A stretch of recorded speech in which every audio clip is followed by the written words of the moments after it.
Je m'appelle Noel Alfonso. Je travaille pour le Musée canadien de la nature. Je suis biologiste, plus particulièrement un ichthyologiste, ce qui signifie que j'étudie les poissons.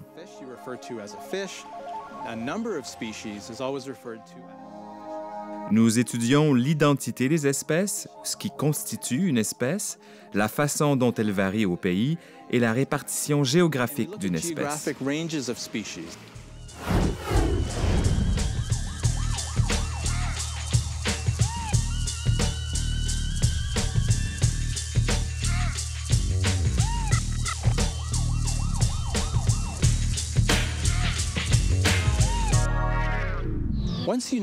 Lorsque vous connaissez l'identité des espèces, il est alors possible de les regrouper entre elles afin de découvrir les interrelations entre les organismes vivants. Nous employons plusieurs méthodes pour capturer ces poissons.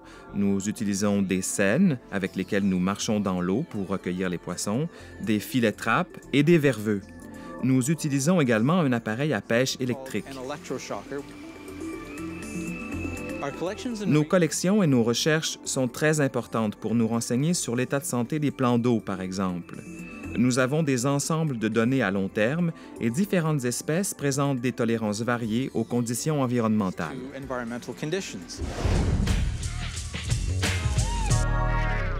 On trouve dans l'Est du Canada une espèce appelée le crayon d'argent. Il s'agit d'un bioindicateur. Pourquoi?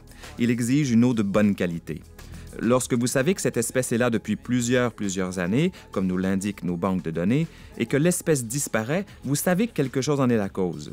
Grâce à ces renseignements, nous pouvons informer les décideurs. Nous pouvons dire aux personnes qui sont mandatées pour surveiller les pollueurs qu'un problème a été découvert.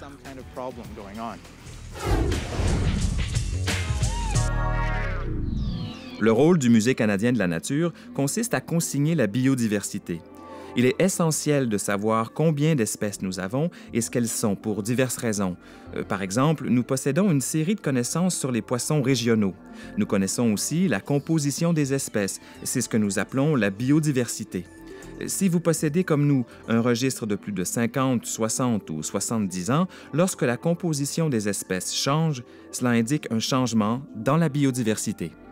Je travaille en tant qu'ichthyologiste depuis 20 ans et je suis la personne la plus chanceuse de la planète car je suis payé pour exécuter un travail que j'adore.